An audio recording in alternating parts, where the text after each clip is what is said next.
이번 한 주간 여러분들과 신약의 선교에 대해서 말씀을 나누겠습니다.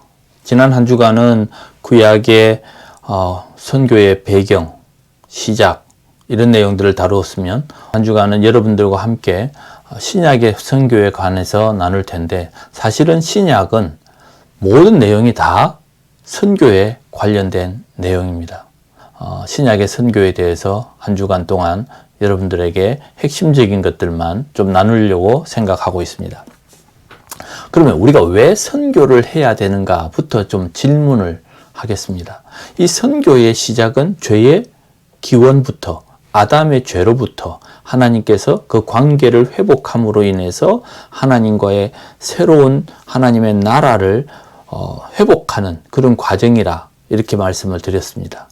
그런데 말라기서를 통해서 여러분들에게 말씀드린 것처럼 많은 왕들과 그리고 이스라엘 백성들이 하나님 앞에 불순종함으로, 범죄함으로 인해서 거의 망한 세대가 되었습니다. 그래서 신약까지의 공백이 있는데, 이 400년 동안의 암흑기 혹은 침묵기라고 할 수 있는 시간들이 흐르게 되죠. 그래서 말라기서와 그리고 예수님이 오신 그 시간들까지 하나님께서는 직접적으로 계시하신 일이 없어서 침묵기라고 말합니다. 그러므로 이스라엘 백성들이 애굽에서 400년, 그리고 또 침묵기 400년, 이런 시간들을 보면 하나님께서는 인간을 구원하는 일에 있어서 오랜 시간 동안에 기다리시고 또 계속해서 우리들에게 율법을 통해서 말씀하시면서 우리를 계속 기다리셔 주고 있습니다. 그래서 예수님께서 탄생하심으로 말미암아 우리에게는 이제는 소망이 생긴 것이죠.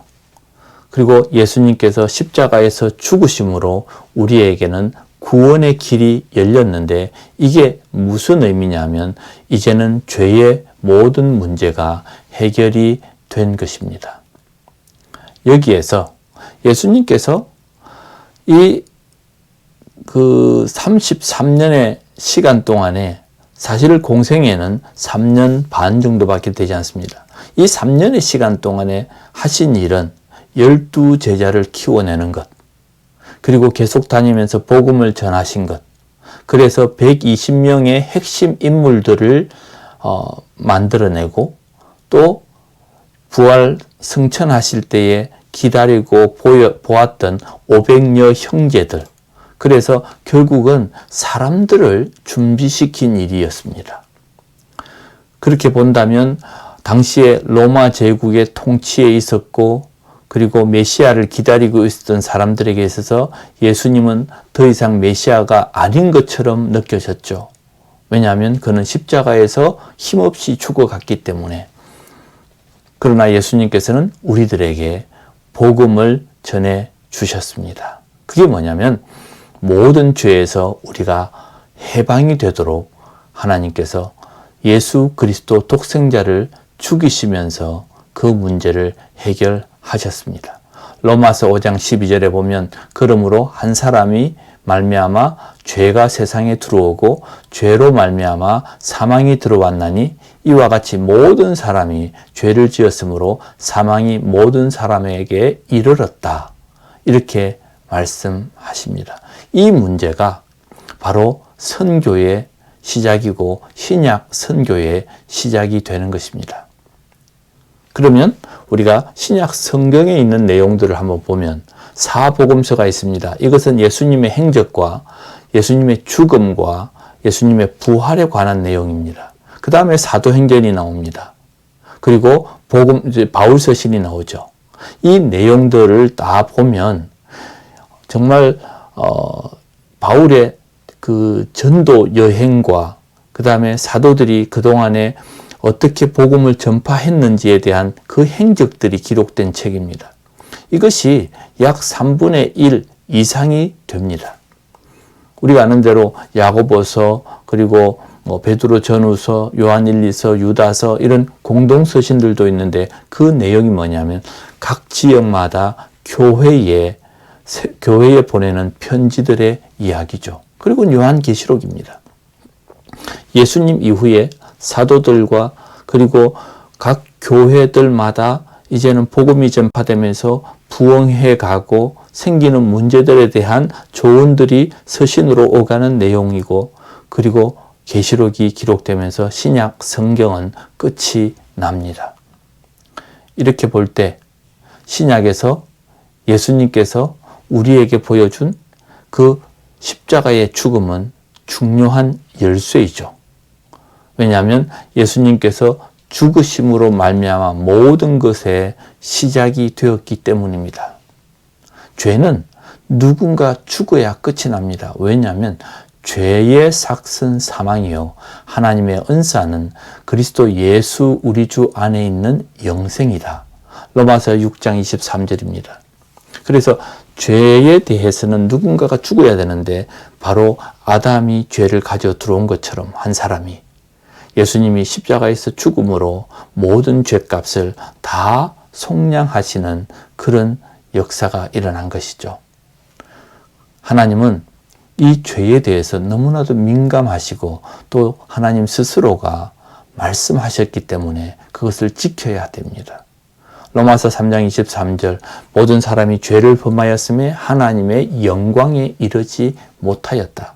그래서 한마디로 선교는 죄인을 구원하는 일이고 복음을 전파하는 일이 바로 선교입니다.